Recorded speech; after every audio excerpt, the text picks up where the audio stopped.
Good evening, everyone. Welcome to, on behalf of, my name is Beverly Jacobson. I'm the Chief Executive of Norwood.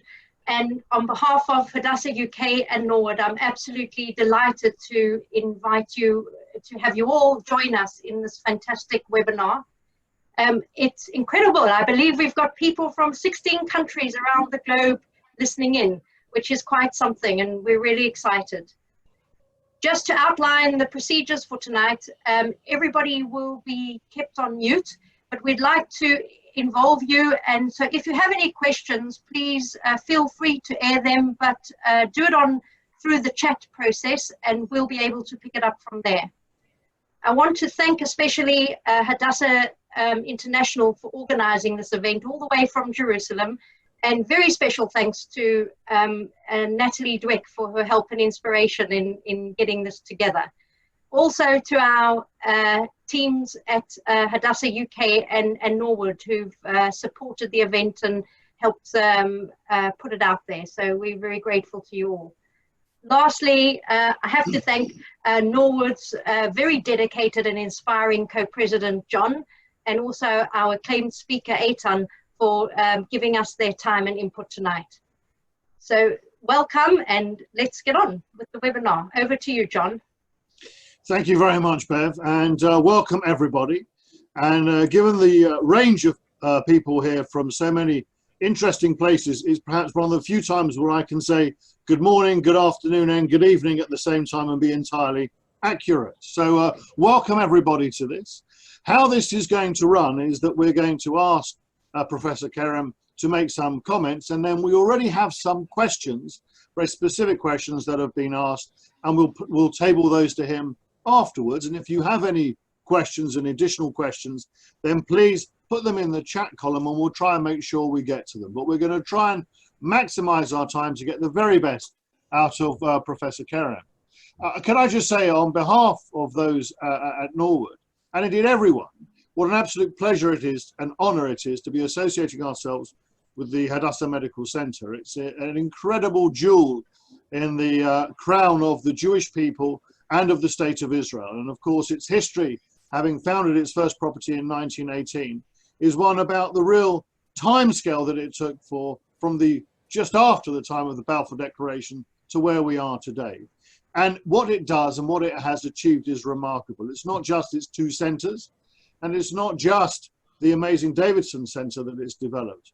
And it's not just as an early young visitor to Israel. I, of course, was taken to see the Chagall windows, which is the journey that many take. But if you just look at its capability as a place to treat people, to teach people, and to research, it's absolutely extraordinary. And coupled with its sense of mission and its outreach program, Hadassah really is an absolutely extraordinary example of everything that is best in healthcare in the world, not just in the State of Israel. So it's a great pleasure for us to be associated with them. And of course, this brings me on to Professor Kerem himself, because here we have one of the most distinguished practitioners in the world in his field. And I think that it is no overstatement to say that he is regarded as one of the most senior practitioners in pediatric care and chronic diseases. And his achievements are quite legion. And they're not just in the field of cystic fibrosis, for which he has been a global pioneer in the genetic understanding of it, but also in fields such as autism. So to see now that the Hebrew University has the department that he heads up, dealing with pediatric and childcare issues, is an extraordinary testament to his extraordinary abilities. And I think that's not a bad introduction, Professor Kerem, to your comments. So if we can give you the field, we've given him a rough shape of the things that he might cover. And again, he will give his expertise, and then we'll be able to add additional questions, some particular questions around themes, to try and make sure we get the very best out of having the very best talk to us. Professor Kerem, the floor is yours. Thank you, Jon, for the introduction. I tried to find out if there is another Professor Kerem, because I don't think I deserve all the compliments here. When I want to greet all those people from 16 different countries around the globe, I think I can say just one word: shalom to everyone, and welcome to this webinar, in which I will start describing the situation in Israel. I'll talk a little bit what we did in Hadassah. I will shortly describe the situation in general in children, and then I will talk about children with disabilities and special needs, and what are the challenges and how can we manage this complex situation. So in Israel, first cases were identified were those who came from trips from Italy, Austria, mainly from ski vacations, ski trips, and we were able to identify them, isolate them, and avoid spreading the disease. However, later on, the disease started to be found in people that were not in contact with, or we could not identify their contact, and it started to spread, and the government imposed special laws. First, they closed the air and did not allow entering from different countries. Later on, they banned entry for people who are not Israeli citizens, so only citizens were allowed to return home. And later on, there was complete lockdown on the country. There are many questions why Israel was less affected. We may touch it later. However, I can say that most of the population was very much disciplined, obeyed the instructions. Initially, most of us that have elderly parents locked them. If we have people that are regarded to be at risk, either children or adults, we locked them. And therefore, most of the affected people were those who came from other countries and were in touch with local people. So this is one of the reasons that we saw less death and less fatalities. And we are now in the process of lifting up all the instructions and limitations. Schools are open. From today, restaurants are open, beaches are open, shopping malls are open, and everything has been done gradually. We have today, we see yesterday 16 cases, today 32. Some of them are children that were infected or were in contact with teachers or other school personnel. So we are watching this very carefully, whether we are going to have a second wave or not. Hopefully not, but this is in general. All the management of this crisis is based on our knowledge from the Spanish flu 100 years ago. However, the coronaviruses behave differently than the Spanish flu. And if this influenza virus, most of the infected and hub of viruses are children, apparently in the COVID-19, children are less affected, and those who were infected were less severely infected. So in general, we had much less of the number of children that were infected was much smaller compared to adults. And the number of deaths that we saw in children under 20 years of age is very, very small, minimal, very few, and most of them are with high risk underlying diseases. So in general, children are less affected. Even those with asthma are less affected, and those with other respiratory diseases were not more affected than the rest of the population. However, a recent report by the United Nations stated that children might be the largest victims of this lockdown and pandemic threat globally. And being close at home, away from their friends, away from school, and being bored became a challenge to all the parents. And there are some issues that were raised by many parents. How shall I manage our children? And what I'm going to say now is not only for children in general, but it's also very important for children with special needs and disabilities. So the most important thing is we need to realize that we are all in stress. Parents are in stress, and they are in stress because of this invisible epidemic that may reach us. They are in stress because of their parents. They are in stress because of their children. They are in stress because of their job and their future.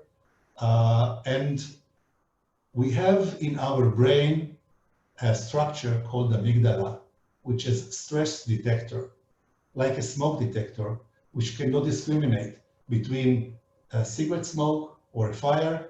The amygdala cannot discriminate between small, minor stress or large stress. And once it senses stress, it releases substances, hormones to our body, and we react. And we react, we become more nervous, less patient, and more alert. And as parents, we need to be aware of it, and we need to see how we can control it. This may affect our children, because our children sense our stress and they become stressed just because we are in stress. They are in stress also because what they see on TV, what they read in the media, and therefore the question is how to manage. And the first thing and most important thing is to have a structured agenda for the children, that every day they need to know what we are going to do and when.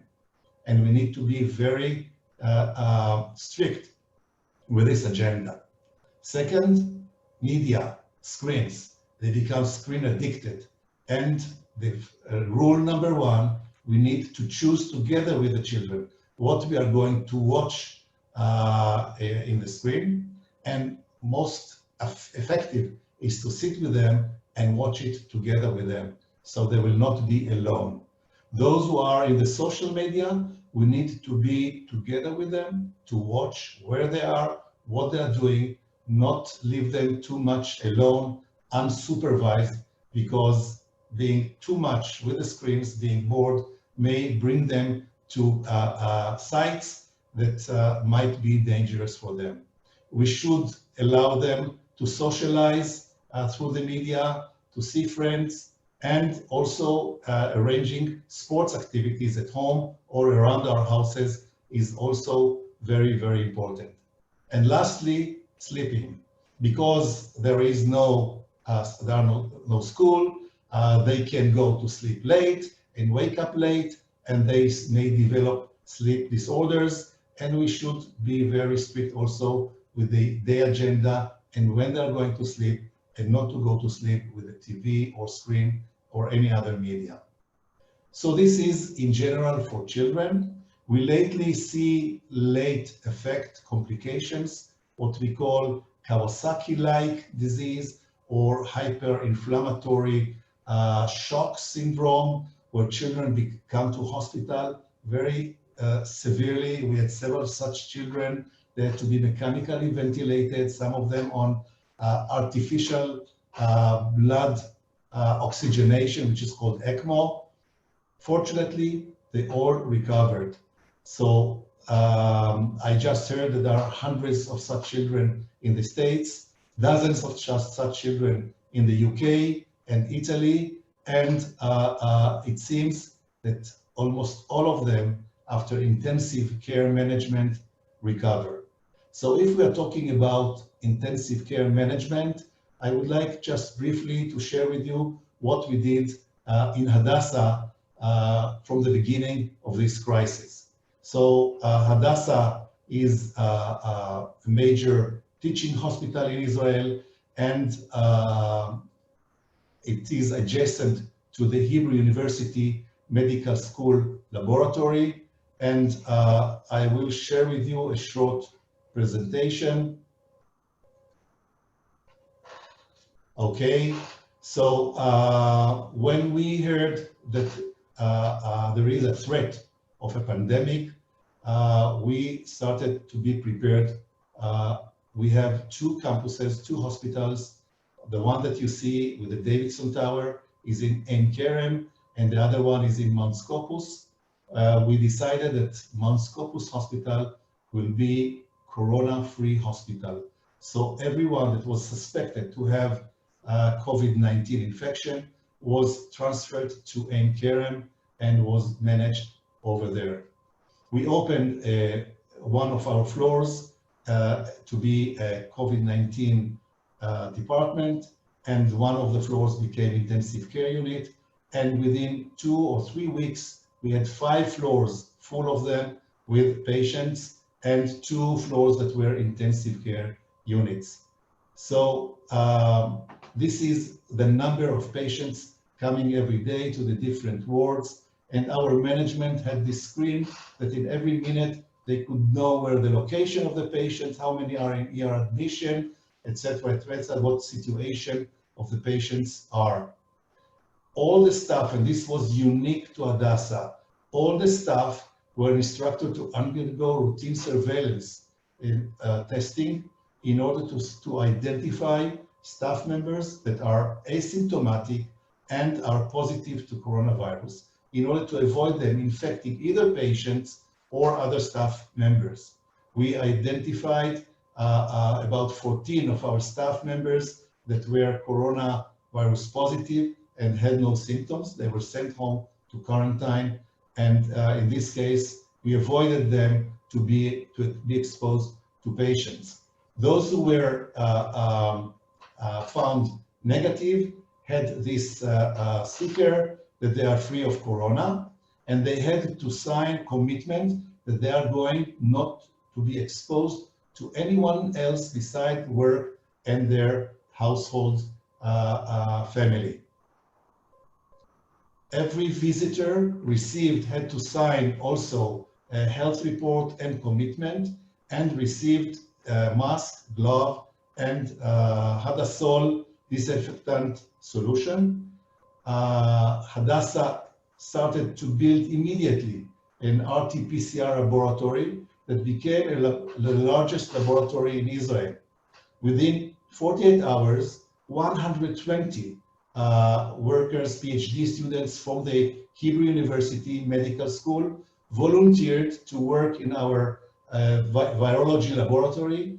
We recruited equipment from different laboratories at the university, and within 48 hours, we had a large laboratory. We worked in 2 teams, and we had a case that one of the workers in the national laboratory in Tel Aviv was infected with COVID-19. They had to close the laboratory, and the Hadassah laboratory became the national laboratory for Israel.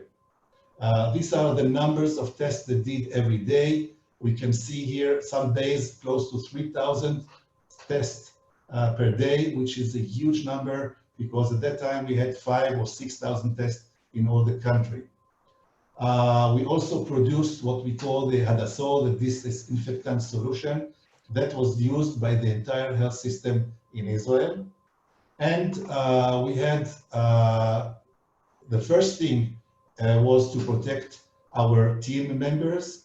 Here you can see the Yizkor during the Memorial Day, the Yizkor ceremony of these team members.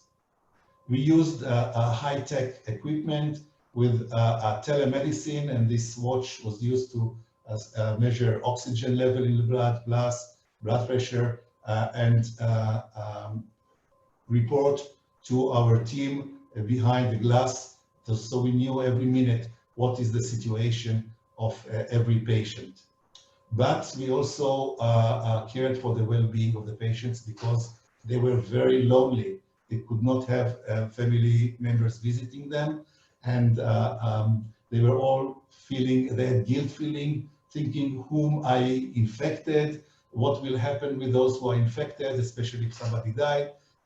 So we were very careful to the well-being of these patients. The Washington Post reporter that visited Hadassah was impressed mainly by the coexistence, something which is very natural for us in Hadassah. the coexistence between Palestinians and Israelis, Arabs and Jews. And he writes a report about an Arab doctor and an ultra-Orthodox Jew that find common ground in a COVID ward. But as I said, for us, it's a daily part of our daily life. And of course, nobody can recognize who is the ultra-Orthodox and who is the Palestinian worker. We also started collecting plasma in our Eitan Kerem hospital to produce what we call hyperimmune globulin. It's to concentrate serum with antibodies from those who were infected with COVID-19 and treating severely affected patients with this hyperimmune globulin. Currently, the major outbreaks in Israel are in Bnei Brak, in Jerusalem, but we hear some cases in schools in other places, and we don't know how it will evolve. Hopefully, these are just seldom cases that will not develop into another wave that will require lockdown of the country again. We have many research projects. I will not go into detail, but some are international WHO randomized trial of additional treatments that many of you heard about the different treatments. We are providing remdesivir to patients, and there are many studies in the last week showing whether it is very effective, partially effective, non-effective, still in debate. We are using other inhibitors, viral inhibitors of the viruses as a clinical trial. We are using substances to modulate the immune system in order to turn down the hyperimmune, the cytokine storm, it's called, that is killing the patients. We are collaborating with the biomed and biotech companies. This is the Eitan Medical bag valve mask ventilator. That's an automatic ventilator. Just in the case we were not have enough respirators, we did not want to get to the stage that we will need to decide whom to ventilate and whom not to ventilate. This is the Ambovent, another automatic, very non-expensive ventilator. SodaStream, which is an Israeli company, recently was bought by PepsiCo, built this high flow oxygen, humidified oxygen to provide oxygen to patients before ventilating them.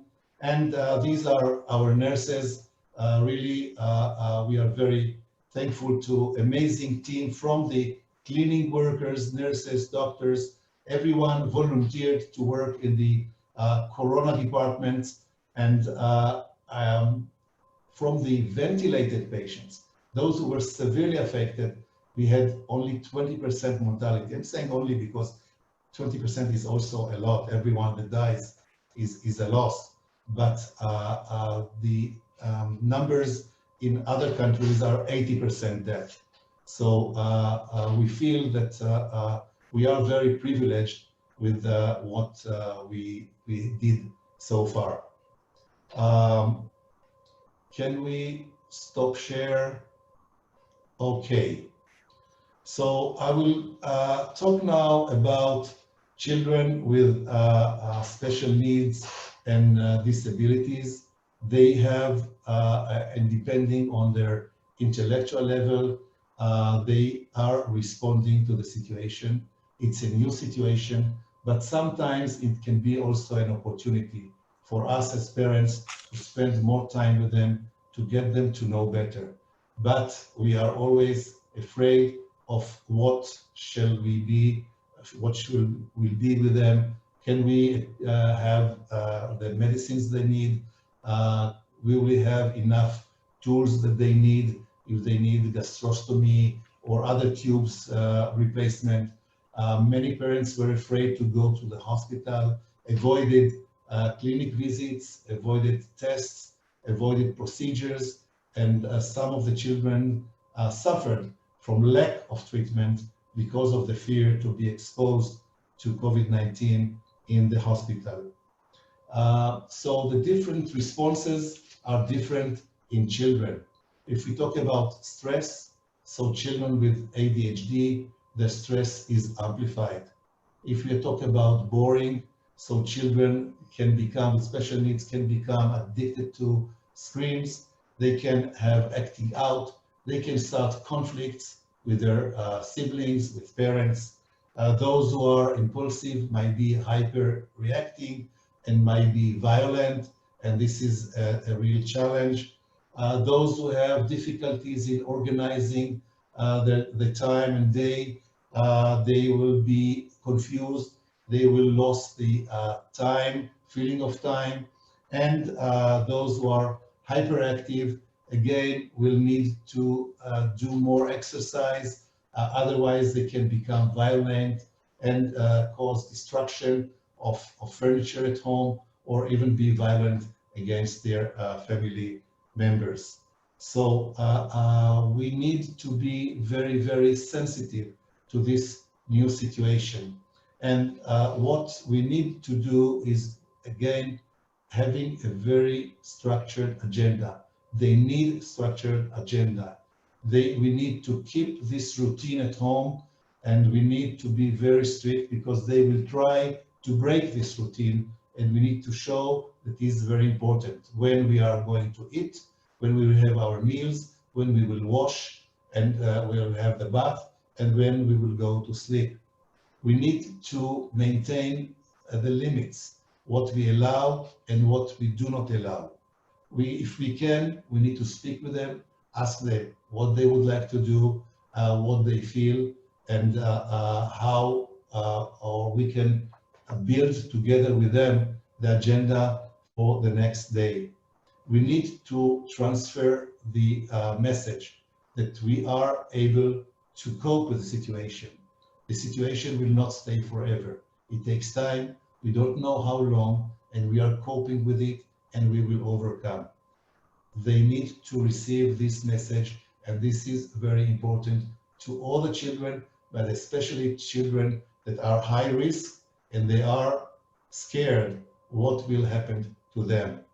And we need to play with them, either board games, sports games, video games, be with them.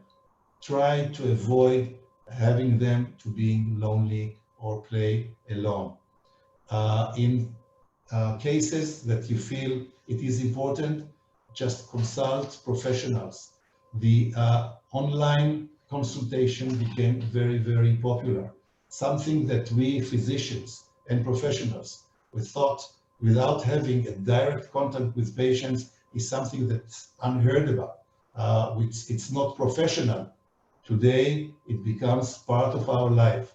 We provide online consultation, we have online visits, and just speaking with a doctor or professional about the routine will reduce stress by the parents. I think the parents also need to be, when the children go to sleep, find time for themselves. Sometimes just one parent can stay with the children and let the other one just refresh, because we need to avoid burnout of the parents. Parents also need their own time.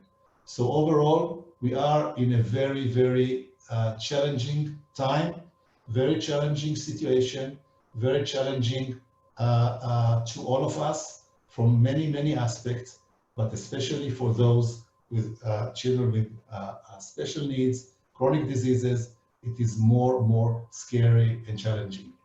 Now, we are in Israel in the time that we are returning gradually to normal life. The first children that returned to schools were those with special needs. And the reason for it was the difficulty of keeping them at home. However, if they go back to school, we as parents, need to speak with all the other parents in the school to make sure that we keep social distancing very strictly in order to avoid that one of us will pass the virus to our child and then to the other children. So this can be a kind of accord between the parents in order to avoid it. Then we sent to schools grade 1 to 3 in capsules. So they did not go all of them at once, and they were maximum 15 children in a class, all of them with masks, washing hands, and slowly, gradually, we sent more and more children to schools. So far, it went well. However, in the last 2 days, we had cases of children that were infected. There's a few children, they closed the schools, and this is, I think, is something that is very, very important. Not done enough in Israel. In Hadassah, we push the government to do it, but for a reason that I do not understand, they refuse to do it. We need to sample and screen massively in order to identify those who carry the virus and quarantine them in order to avoid spreading the virus. And we are now in the stage that all the children are back to school and life is back to normal. And finally, I would like to say one more thing. The reason, and there was a constant struggle between Finance Ministry and Health Ministry. Finance Ministry saw the destruction of the economy. Finance Ministry wanted to avoid death. And one of the reasons that they send children to school is in order to send parents to work. And we as pediatricians, and also as parents, we need to tell them schools and kindergartens are not babysitters. They are educational centers. And we send children to school to be educated. And schools need to be prepared in order to accept these children after 2 months that they were away, and they were not away in their summer holiday.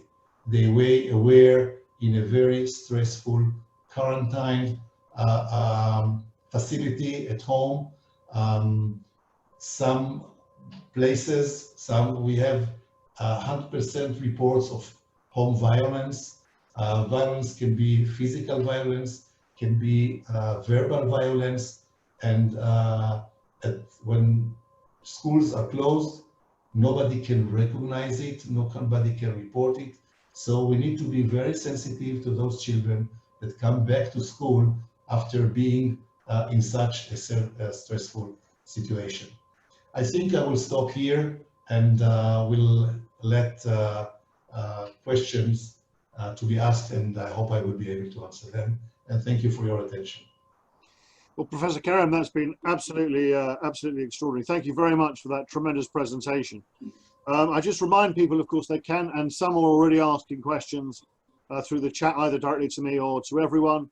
We will get to all of these when we can. So we'll try and address those, because, Professor, we've had a number of questions that fit into a variety of categories, some around shielding and how you come out of lockdown, some around behaviors, and some around infection and treatment. So we'll try and sort of take them in themes to try and get the best out of you. But I think we're all tremendously grateful for the tremendous presentation you gave, actually, about how Hadassah dealt with this. And I can tell you that from my perspective, dealing with this issue in the UK, it's an outstanding performance by a hospital, and I wouldn't know of any in the UK which have performed as well in these circumstances. Your advice also for about routine and reassurance to children, as well as the importance of social distancing, so very important. But one of the factors that I just want to take into account is, of course, you've been in a country which has not just been able to contain the level of spread of the disease, but also to be able to have very effective treatments and to understand the nature of the immune threat very early. A number of the other countries, we've had more widespread outbreaks. And I'm very conscious that across the different group of people that we have a number who have faced, who are facing different stages. So some are going into the middle of it, and some of us are coming out at one end. So with some of the advice, particularly on some of the issues we'll discuss about shielding and others, the context, of course, is not as safe an environment as Israel is, but is a much more difficult one. So I just want to sort of place that into your mind as we come to those and encourage people to pose those questions.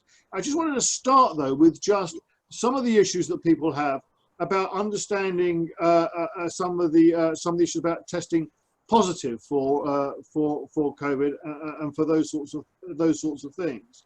Are the symptoms and transmission for children the same as they are for adults? Will there be the same sort of loading? Will there be the same sort of impact? What's the nature of how we have to look at how children get the disease? And should there be a different level of concern for children if they've got other underlying health issues as well? What's the risk factor of infection and how that works? Could you give us some thoughts on that to start off with? So we know in general that children are less affected, less infected. We did studies in families where there are many children and parents, and the older siblings were affected, the adult siblings, and children were much less affected. Those who were infected had less severe disease, which was mild, maybe a little bit fever, some cough, some runny nose, and they recovered completely. Very few children in Israel were hospitalized, mainly because either their parents were hospitalized or they had some high fever and they were hospitalized for observation. I am not aware of a child with acute disease that was in intensive care. However, the risk for children is the what we call the late aftermath of the disease, where they develop hyperinflammatory shock syndrome. And we cannot predict. All those children that we had here in Israel were previously healthy children. So we are talking about children with chronic diseases. Most of the children with chronic diseases, and I have information from many countries, including UK, Italy, Spain, and the States, were not more affected than other children. And those who were infected did not develop, most of them did not develop severe disease. Mainly those with obesity and heart problems are at a higher risk. So in general, we feel maybe because we were more sensitive towards those children, we locked them very early and we avoided them to being infected. But we know, for instance, cystic fibrosis, very few children were infected and almost all of them recovered completely.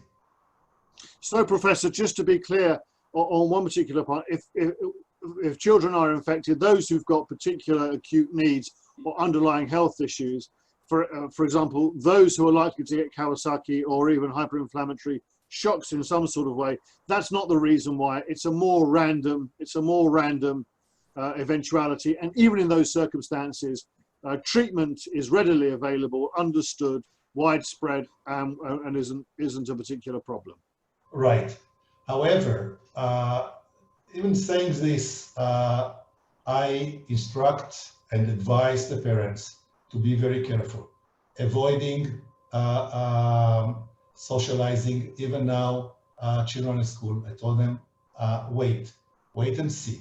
And this means not only the child, but the siblings and the parents need to avoid social contacts because we want to make sure that there is not that the disease is declining and is not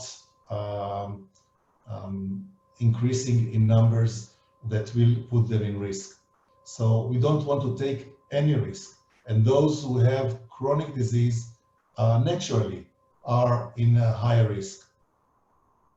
So this is a crucial part which a lot of people have a number of questions about. So if I can perhaps take you through in a little bit more detail about this, in particular, just the evaluation at the very beginning, because we'll spend a bit of time looking at this, how you protect, how you come out of lockdown, how you shield.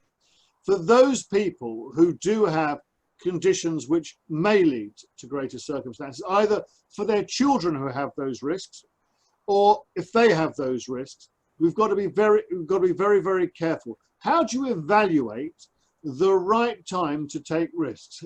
Sending children back to school. What level of the disease or its transmission should people be looking at to feel comfortable about allowing children or themselves to be able to go out if they feel in extreme risk? When lifting the lockdown, it takes about 2 weeks to start spreading again. So I tell them, if they open the school, wait 2 weeks and see. If everything is going well, then you can start discharging yourself from the situation that you imposed on yourself at home. So in certain circumstances, some people will say, well, actually, my child has a particular routine hospital procedure or appointment, something related to perhaps physiodialysis or other things which help support them. How do you keep children safe in the circumstances where the hospitals are now open and you have appointments? How do we keep our children safe? This is the responsibility of the hospital. These procedures that you just mentioned are essential, are important, and children should not avoid or miss them. So it is our responsibility in the hospital to create the environment for them that will be safe, which means that we need to make sure that everyone that comes to this room or facility will not have any symptoms. Those who come in must commit not to maintain social distancing. All the staff members should be protected, not only to protect themselves, but also to protect the patients that they take care. So if they need dialysis, they need to know that they are coming to a safe environment and they can feel confident that everything has been done in order to make sure that they will go home as they came in. And what level of personal protection should you take? Is it wise to wear masks? Is it wise to wear gloves? What's the right sort of thing? Is it to move away from people to distances, to be careful of public? What's the best way to interact with society in these circumstances? In the hospital, we have mask, gown, and gloves. And when patients are coughing or have fever, we also have a face shield, and sometimes we have special gowns that are protecting us and from fluids. But this is the protection of the personnel. In general, the masks are not protecting us from others. The masks are important to protect others from us. Therefore, until now, although everything has been lifted in Israel, most of the people are walking according to the instructions with masks. And in the hospital, you will not see a single person without a mask. And also in the streets, in the shopping malls, they will not let in people without masks. So this is something which is very, very important. So one of the questions that's been asked has been, for example, if you have been outside, should, for example, when children come back to the house, should they shower to be able to to deal with the fact they've come from the outside environment to inside? Would that be of benefit? Absolutely. I suggest washing hands, changing clothes, shower, and we start now our home time. So one of the other areas that people are being concerned about is that as you come out of lockdown, obviously, some people will take a different attitude towards social distancing. They may not be as strong as they were during lockdown. So how do people judge their particular situation, their location? Some people might be particularly concerned that a group, and we've had birthday parties of young children where there hasn't been the same social distancing because they're children. How do you make sure that you judge well as your parent and you ask the right questions to make sure that your child is going into a safe environment, and you evaluate that you're doing things that aren't putting them at risk? First of all, we need, as a parents, we need to know what the school, what the instructions, and how teachers maintain those instructions of social distancing. It is very, very difficult to maintain social distancing with children in school. There are games. Children are very much aware of the situation. They are aware of the need of social distancing. So there are games that are associated not with close contact that they can play. And in general, I would like to say that open air areas are much less risky and much less dangerous than closed places. So if they play outside in the courtyard or in the parks, it is much less dangerous. We also know that a contact of surface is not very dangerous. So the most dangerous place would be the either a classroom or any other halls or buses or shopping malls. And we should, as a family, avoid those places. So one of the things that we can evaluate therefore is if, for example, we are participants in support groups for particular patients, be it cystic fibrosis or others, based on how they'll organize that support group, we'll be able to make a decision as to whether or not it's safe. That's the sort of reassurance that you've given with that. That'll be true, wouldn't it? Absolutely. Support groups are very, very important because being locked at home, we are alone. And with support groups, we know that we are not alone and people feel the same as us. And many, many parents are very creative in ideas, how to manage a situation, how to, what kind of games, arts and crafts, or other things to do with children, especially those with physical disabilities or those with intellectual disabilities that we need to be very creative in order to make or get their attention and on the other hand, help them to develop according to their needs. Professor Kerem, let me ask you now a more difficult question, which is for those people who require carers in the house, how do you ensure that as carers come in that you can provide adequate protection? What are the right questions to ask? What are the right conditions to set? What's the right way to handle it?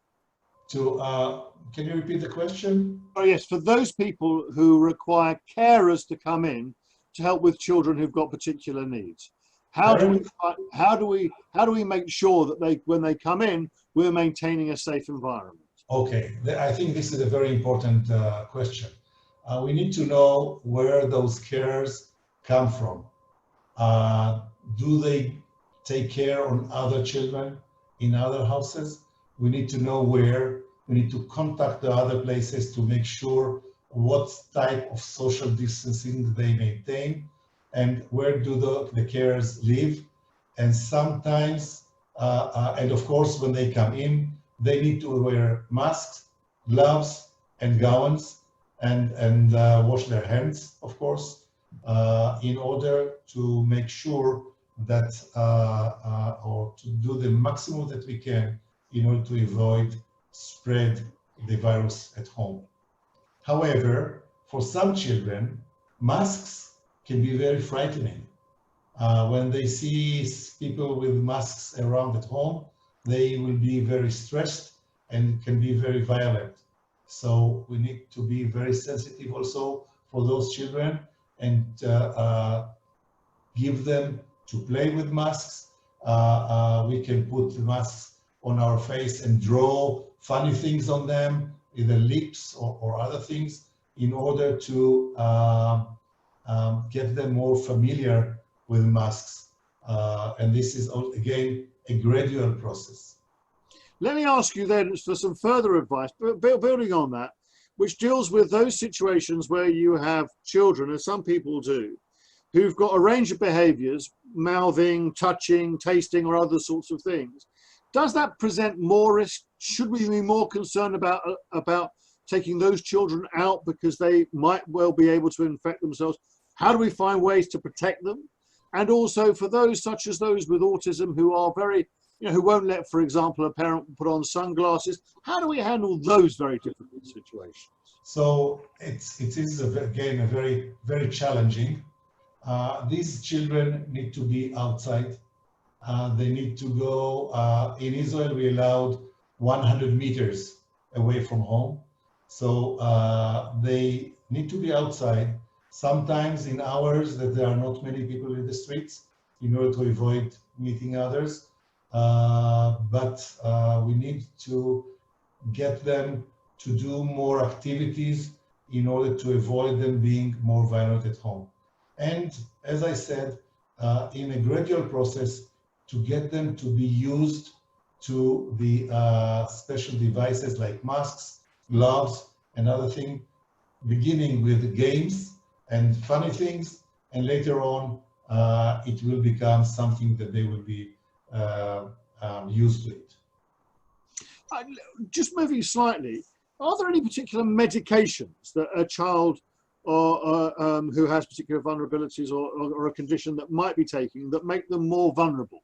Can you give some reassurance to people about the medications they might be on and whether or not they propose any difficulties, or whether or not parents can continue to do what they've been doing and feel safe in doing so? Can you give them the reassurance? Yeah, well, mainly medications that are compromising the immune system, like steroids, chemotherapy, and other medications. Fortunately, we did not see the disease in the children that are taking these medications in Israel, and those who were affected, very few, had it in a very mild form. But these children are at high risk. Also, very rare children, but hypertension. We know that in adults, hypertension is a risk factor. In children, it might be. Again, mortality in children is very, very rare. And even those who were very sick recovered. So I think as parents, we need to make sure and to do everything we can to avoid infection, but on the other hand, the level of stress can be reduced. Thank you for that. We've also had some very helpful advice on our group chat about someone suggesting that when their mothers, helpers, come to their house, they also insist that they wipe down the cell phones and purses, they leave shoes by the door. There are some other measures, all of which are where you've got transmission devices, which if you help to put those to one side, they also help give reassurance. Would you endorse that sort of approach? I think every measure that is being taken is good and welcome, but we need to remember that contact is likely not being a risk for spreading the virus. I know some people that canceled the daily newspaper subscription because they said, I don't know who packed it and who touched it. So this is not a source of transmission. So in Israel, we know that most of the people that were infected, the vast majority were infected by people that came from other countries and brought the virus with them. So we're not aware of a case that got COVID-19 by surface. So I'm going to move on to some of the other questions that we've got. They're slightly more random. I want to put a couple of very interesting ones to you, but I want to take one sort of particular moment to talk about things such as allowing children to access residential respite care over the summer or returning to school. The general advice that you have is if you can be sure of the policies and the way in which they operate the environment, you can be comfortable with how things are done. If it's bringing into contact with other children, if the incidences are remarkably low in that area, then that's sufficiently prudent to be able to open up. But if you feel there are risks, it's prudent to act on those. Would that be a good summary of your advice, or would you like to add to that? Absolutely, and also open air. as much as you can, even lessons in school. If you can do it outside, it would be much safer. A couple more in other areas which are relevant to Hadassah and the work that it's been doing. Well, one person from Mexico has raised the question about using blood plasma and saying, where is that research going? Is that being used in treatment? Is that proving to be effective? Because their concern is in Mexico that's been abandoned as an approach. How much progress is being made by using blood plasma? We have no proof that it is working. We gave it to some patients that were critically ill, and there was nothing else that we could provide them. Some of them recovered, some of them sadly died. So there is no scientific study showing this that this is effective.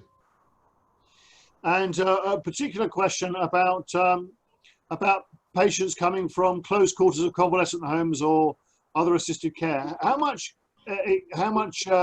of the patients that Hadassah had came from that sort of environment? Was it a significant one, or is it where the transmission was very high? What's your experience been of that?